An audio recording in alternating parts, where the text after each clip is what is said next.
Hello and welcome to another Cinema 4D tutorial. My name is Ricardo Silva. Today I'm going to be doing a follow-up tutorial for the Polygon brush, but at the same time I am going to do some modeling of the Superman logo. To do a model, it's a good idea to have a reference. So what I'm going to be doing in this tutorial is that I am going to select the front isometric view. So I can go ahead into the options and the option to configure this view. By doing that, my parameters show up down here at the bottom right of the interface, and I go to the back tab of the viewport, the front viewport. In the image parameter, I simply click on the three little buttons that I have on the right side, and I will load up the reference image that I want to use, and this is the one. So I'm going to open it, and it will pop out and show up in my front view. Now I can go to the transparency option and maybe increase this to a point where I can see the image, but at the same time I can see what I am doing in my modeling. Now this image is very dark, and you will see that I will probably need this information later, the one that is really inside of the model later. But at this point, at this moment, I'm going to increase this to a point that I only see that image very lightly. So maybe like an 80 or 85% would be perfect. I'm going to make it 80 so you guys can see it a little better there. Now, if you haven't watched the Polygon Pen tutorial, I strongly recommend that you do that. I should have it in my website. And to go to that Polygon Pen, I just go to the Mesh option or the Mesh menu, Create Tools, and Polygon Pen. The reason why I'm going to be using the Polygon Pen is because I'm going to have to create a lot of polygons that are basically the front face of this logo. Therefore, I'm going to be using a tool that's going to help me do that really efficiently and quickly. So I go to the actual polygon face mode, and then my polygon brush gets enabled, and I can adjust the brush size or radius by going here. I'm going to maybe make it 15 centimeters, which is more or less the thickness of that polygon there. Maybe a little lower, maybe like 10 or 12, something like that. Yeah, that would be just fine. Okay. So what I'm going to do is basically draw really quickly this set of polygons over here, and then with my shift key continue adding polygons until I get to this point. Adjust some of these sizes and directions. I can get closer if I need to. And of course, because I was drawing with my brush, I don't necessarily have a perfect angle of drawing this. So I have to manually make sure that all these points are located in the right place, as I am doing here, something like that. Perfect. So the modeling process usually is a very tedious process, especially if you're going to do polygonal modeling like this one. You're going to have to sacrifice your time doing a lot of adjustments, just like what I'm doing here. You want to create a model that is as close to the image reference as possible and maintain the integrity of the shape, of course. So that's what I'm trying to achieve in here. And also thinking about how I am going to subdivide this mesh later on, so it actually is going to be a faithful model, and the topology should be very good as well. Now that I have something like that, I can increase, well, actually I can press the shift key, and from here I can pull those polygons up to here maybe, so I can modify this. Okay. Make sure that I have that nicely laid out, and I'm going to continue with my shift key and adding more of these polygons all the way down to there. Okay, so the idea is that I am going to create all of these polygons, the shape of this logo, in a way that I'm going to take my time and make sure that it's perfect. So in some cases here during the tutorial that I'm going to present to you here, I may be fast forwarding the process because you probably don't want to see me do all these tweaks since you already know what I am doing anyway. So if you see that the video is forwarding, is going forward, then that's because I don't want you to get bored.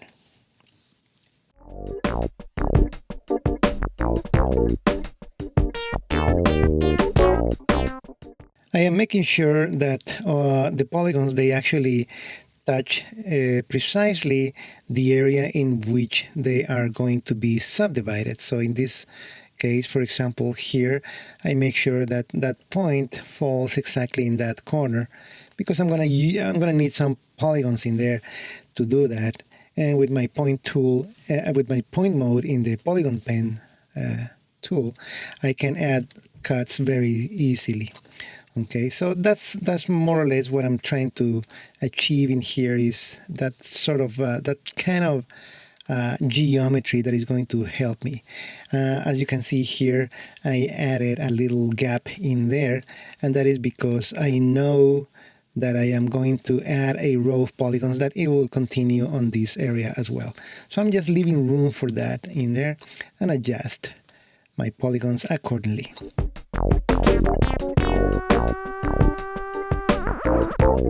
Now that I created the main shape, I realized that I probably want to have some sort of a gap in here, so I can add a row of polygons that will actually eventually be this area over here, and of course continue to add more of these polygons. Okay, like so. And in the particular case of this area, sometimes adding polygons like that is going to be a little complicated. It's not that easy. You cannot simply draw the polygons. So I'm going to use my Control key to basically add some of these edges that I need to add like that. So I'm extruding the points so I can easily add that curvature that otherwise would be a little hard. So just making sure that I have my square polygons in there. Now that I'm like that, I can press my Control key and click so I can get rid of that and extrude these edges instead. Okay, so I use all the necessary tools to get the job done in here, and that it looks the way that I want to look like. Okay, so I got some nice topology there, and I'm going to do exactly the same thing here. So I extrude, well, I can actually do the extrusion of the points in here very easily. Okay, very easily and very quickly. Okay, maybe in here I need some subdivisions, so I just go to the point mode and I do my specific cuts very easily as well. Try to get the shape that I want. In this case, I don't need that, but I will need an extruded edge in there. Okay, and another one over here. If I press the Shift key when I'm extruding an edge, I can actually orient that edge in the direction that I want. Of course, I'm going to need that to be going like so. And then I can do this type of extrusion of my points really quickly as well. Something like that. And get rid of that. And get rid of that. And simply extrude this edge to go there. There you go. Perfect. So that's how I'm doing this, and I'm going to continue doing that for the rest of this area. So I'm going to forward really quickly.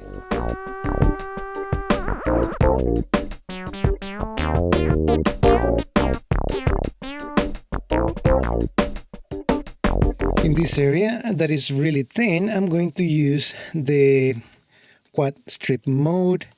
I'm not going to use end guns, and I'm going to use the edge mode, meaning that I can draw an edge really thin, small there, but whenever I draw another edge, it creates a square or a quadrangle, and very quickly I can maintain the same proportion in length of my polygons, but they are really thin. So really quickly, I just add all these elements like so.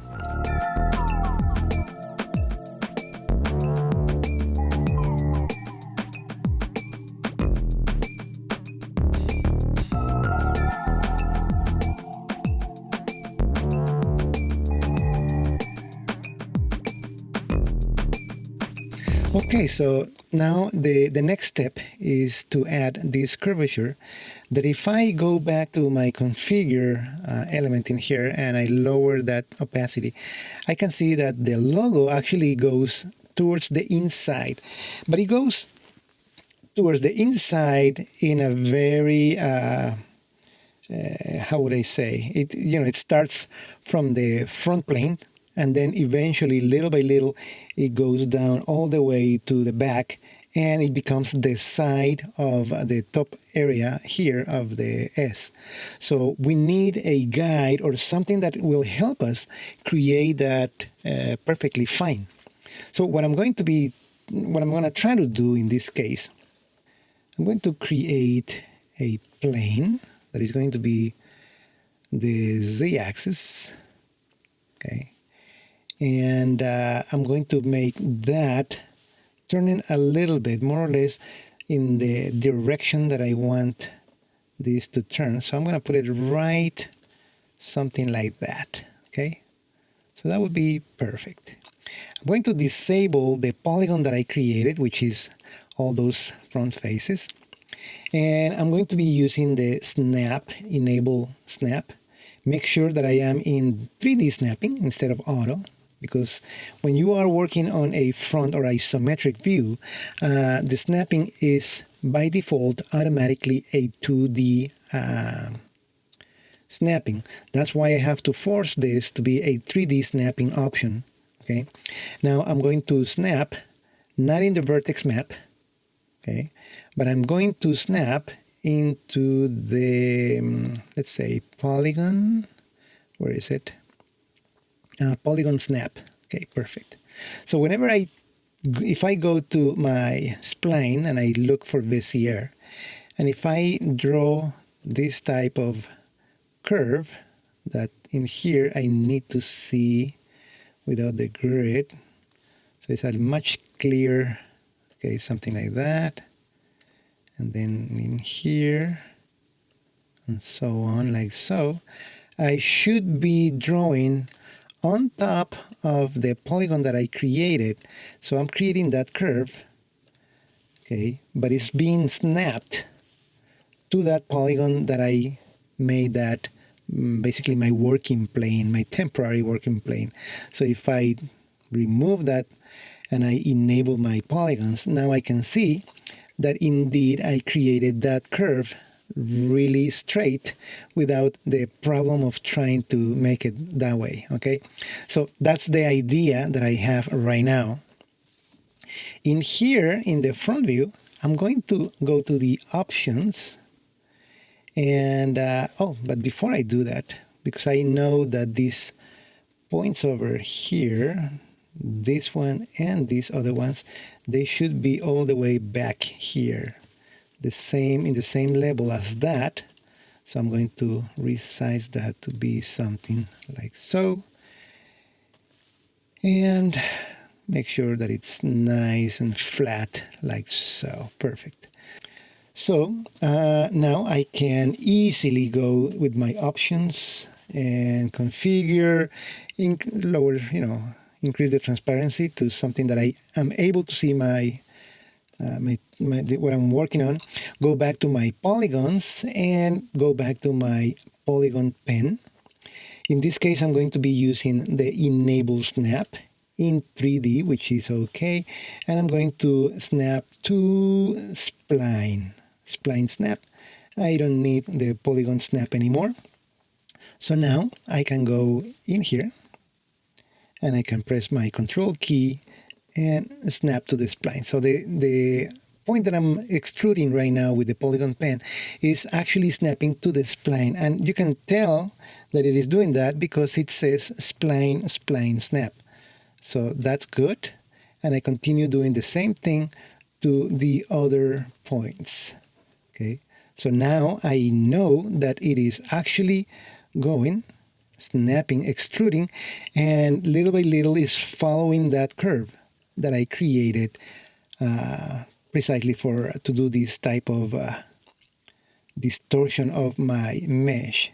So I can do that. In here it's going to get a little tighter in the curve, but that's okay because that's exactly what is supposed to happen. Okay, so now even though I'm looking through the front and I do have 3D snapping enabled, that is the one that is going to guarantee me that this snapping, even though I am looking at it from a 2D perspective, it is actually moving in 3D space and snapping to the spline, which is behind the plane of the points that I'm extruding right now. So when I'm ready to finish, which I'm not yet, I will stop there. Now this one is going to be a problematic because it has a triangle, so I'm going to Command and click so I can get rid of that, and I just move this guy forward. Okay. Now that I achieved that, I look at it from the perspective and see exactly what I did. So this is exactly what my intention was when I was creating that curve, to be able to manipulate my object in such a way that it's going to be an easy way to create that curve or change in planes of my polygons. And of course, down here on the beginning, I have a triangle, so I'm going to press my Control and click to get rid of that and extrude this edge so it gets welded to this guy over here, and that should do it perfectly fine. Now that I have the main shape like that, I'm going to be doing now the following shape that is down here. That one doesn't need any snapping or anything like that in the creation of the spline, but I'm going to have to increase once again or lower the transparency so I can see what shape I'm trying to draw in here.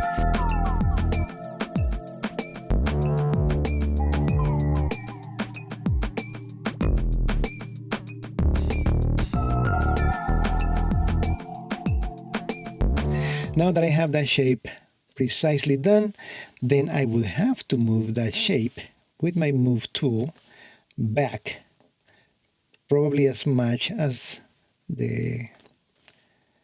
all the way as the rest of the other polygons that I moved back a minute ago. So now that I have that, I'm going to go back to my polygon object, go back to my Polygon Pen, go to my points mode and make sure that I will enable snap and double check that I am in the spline snap as well. So by doing that, I can start with my Control key extruding every single point until it reaches that point.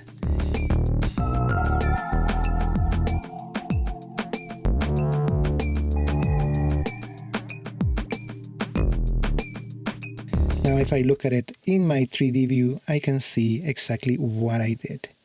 And I can see that something went wrong here, which is fine. I can still move that point. And I know it's this one over here. Make sure that it snaps. And I have it there.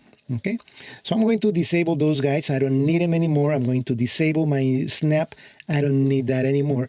And now I'm ready to continue with the extrusion of those elements.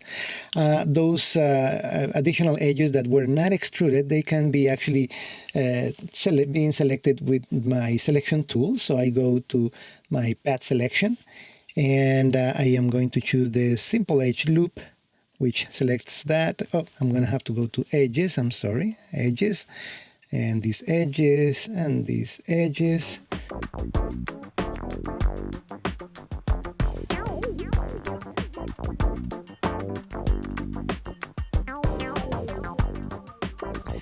Okay, so I'm going to extrude those by selecting my selection tool and control dragging until I match the depth of these other guys over here.